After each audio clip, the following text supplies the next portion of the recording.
Kata Ibnu Taimiyah dalam Majmu'atul Fatawa disebutkan di sana. Walihada qala Ibnu Abbas wa Dhahhak wa Sufyan Ats-Tsauri wa Ahmad ibn Hanbal huwa ma'ahum bi'ilmihi. Dia bersama mereka dengan pengetahuannya, bukan dengan zatnya. Tapi kan kalau Anda konsisten menolak takwil, harusnya ini nggak diamini loh. Harusnya Anda mengatakan zat Tuhan tuh ada bersama mereka. Berarti Tuhan tuh ada di mana-mana gitu loh. Membersamai Nabi Muhammad dan para sahabatnya, membersamai orang-orang beriman, membersamai manusia. Kan itu mana hakikatnya. Tapi kan itu nggak bisa Anda amini. Bukti-buktinya Ibnu Taimiyah sendiri artinya bertakwil. Kemudian disebutkan di beberapa baris setelahnya, setelah menyebutkan riwayat huwa ma'ahum bi'ilmihi, dia bersama mereka dengan ilmunya, dengan pengetahuannya. Kata Ibnu Taimiyah, yakni an-Nabi sallallahu alaihi wasallam wa Abu Bakar radhiyallahu, ketika menyebutkan ayat idz yaqul li sahibi la tahzan innallaha ma'ana. Ucapan Sayyidina Abu Bakar kepada Rasulullah, la tahzan innallaha ma'ana, jangan engkau bersedih karena Allah bersama kita. Yani an-Nabi sallallahu alaihi wasallam wa Abu Bakar radhiyallahu anhu wa huwa ma'a Musa wa Harun duna Fir'aun wa ma'a Muhammad wa sahibihi duna Abi Jahal wa ghairi min a'dahi wa ma'al ladzina taqaw wal ladzina hum muhsinun duna adh-dhalimin al-mu'tadin. Falau kana ma'na al-ma'iyyah annahu bidzatihi fi kulli makan tanaqadu al-khabar khas wal khabar 'am. Balil ma'na, nah ini, annahu ma'a haula binasrihi wa ta'yidihi duna ulaik. Jadi ketika disebutkan Allah bersama mereka itu, kata Ibnu Taimiyah, maknanya Allah membersamai mereka dengan pertolongannya dan penguatannya. Allah menolong mereka. Bukankah ini bagian dari takwil, saudara-saudaraku sekalian? Jadi Ibnu Taimiyah sendiri tidak konsisten dengan manhajnya, dan Salafi Wahabi sendiri tidak akan pernah bisa konsisten dengan manhaj itu, dengan manhaj yang menolak takwil secara mutlak itu. Nasullaha fanasiyahum. Ayo Anda bagaimana mengartikan itu? Mereka melupakan Allah, lalu Allah melupakan mereka. Bisa nggak Anda konsisten? Anda kan menetapkan semua yang Allah tetapkan bagi dirinya tanpa ditakwil, begitu kan? Sekarang bisa nggak Anda menetapkan sifat lupa bagi Allah? Nasullaha fanasiyahum. Mereka merupakan Allah, Allah melupakan mereka. Bisa nggak Anda menetapkan sifat lupa bagi Allah? Kan mustahil. Tapi kalau Anda konsisten untuk menolak takwil, kan harusnya Anda juga menetapkan sifat lupa bagi Allah. Itu kan konsekuensinya. Ya, jadi manhaj yang menolak takwil secara membabi buta itu tidak akan bisa konsisten ketika membaca ayat-ayat Al-Quran yang memang mengharuskan adanya takwil.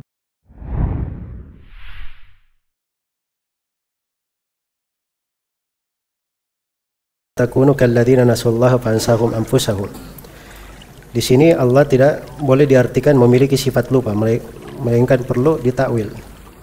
Apakah penakwilan yang disebutkan oleh Ustaz tersebut sudah benar? Namanya saja takwil. Takwil itu dari yang benar. Takwil itu batil, menyelisih jalan para salaf, jalannya ahlul bidah, itu takwil. Ya. Nah ini keliru memahami ayat ini, wala takunu kalladzina nasullaha fansahum anfusahum. Nisyan di dalam bahasa Arab itu kadang bermakna tark, meninggalkan. Itu ada dalam bahasa Arab. Makanya belajar bahasa Arab sedikit supaya jangan mengartikan sesuatu dengan pemahaman sendiri. Jelas ya? Itu ada dalam bahasa Arab, itu bukan takwil namanya. Jalannya para as-salaf itu sangat mudah sekali. Ya. Ini takalluf namanya. Jelas ya? Orang-orang yang masuk ke dalam takwil ini itu kebiasaan ahli filsafat. Ya, sok tahu, seakan-akan punya pengetahuan, padahal hakikatnya kejahilan. Pemahaman ma'iyatullah yang salah ketika melihat banyak ayat Al-Quran, Allah bersama kalian, Allah dekat dengan kalian, Allah ini itu ma'iyah.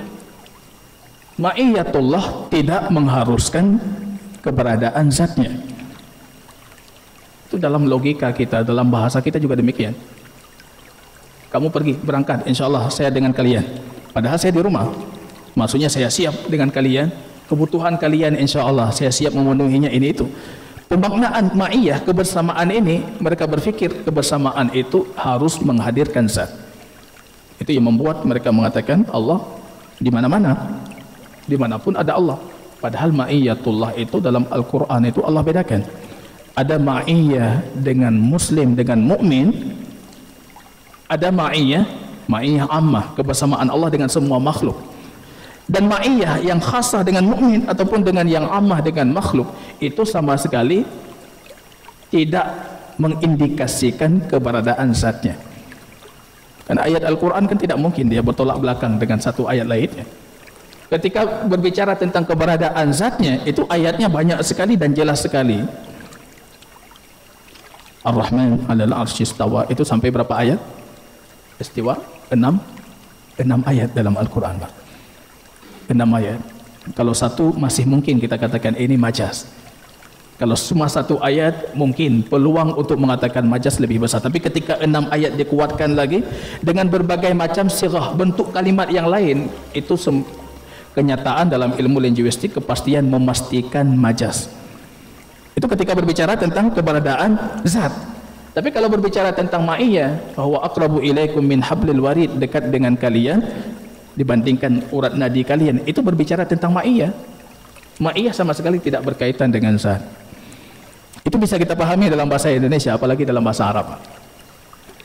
Lumrah digunakan kalimat demikian. Absir wa asmi, kata Allah kepada siapa? Kepada Musa. Pergi dakwahi Fir'aun.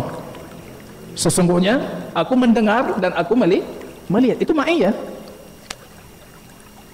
Ketika kita menurunkan Allah itu seolah-olah seperti kita, padahal Allah itu akbar, yang sama sekali kita tidak mengetahui zatnya seperti apa, keagungan besarnya seperti apa, maka tidak mungkin kita bisa memahami sifat-sifat ma'iyah itu seperti apa. Allah membersamai kita seperti apa, itu tidak mungkin kita pahami, karena pada dasarnya kita belum memahami zatnya Allah itu seperti apa. Maka terjebak dalam pemahaman sifat ma'iyah Allah, akhirnya ya, mereka tidak bisa membedakan ini ma'iyah itu harus mengharuskan keberadaan zat. Padahal ayat Al-Quran sama sekali tidak menyatakan demikian. Ketika berbicara tentang zat, ayatnya tegas jelas. Berbicara tentang ulu Allah, ayatnya tegas jelas. Ketika berbicara tentang ma'iyah, Allah bedakan, ada ma'iyah khasah untuk orang muslim, mukmin, dan ada ma'iyah ammah. Setiap makhluk Allah, pasti Allah bersamai mereka, rizki mereka, rububiyah mereka, Allah bersamai mereka. Tapi kalau kita muslim, mukmin, itu bukan cuma Allah bersamai, Allah hadir, membantu, menjawab kebutuhan kita, itu ma'iyah khasah. Maka terjebak dalam pemahaman ma'iyah itu. Maka kita juga ada, saya lihat ada beberapa video kita yang berbicara tentang ma'iyatullah ini. Karena itu seharusnya menjadi awal jebakan bagi kebanyakan orang-orang yang salah memahami tentang zatnya Allah. Ya, tidak bisa membedakan itu ma'iyah seperti apa. Kita harus jelaskan itu. Tapi yang paling penting dari segala hal, yang tadi kita sebutkan, istislam. Kalau orang sudah ada istislam, Anda tinggal sebutkan ada 6 ayat yang berbicara tentang istiwa dan ulu. Cukup, itu udah istislam, udah selesai. Tapi kalau sudah tidak ada istislam, mau Anda jelaskan pakai apapun tidak masuk tetap. Oh, bukan seperti itu, bukan seperti itu. Istislamnya dulu. Wallahu ta'ala alam. Assalamualaikum warahmatullahi wabarakatuh. Sampai jumpa kembali di World Islam Channel.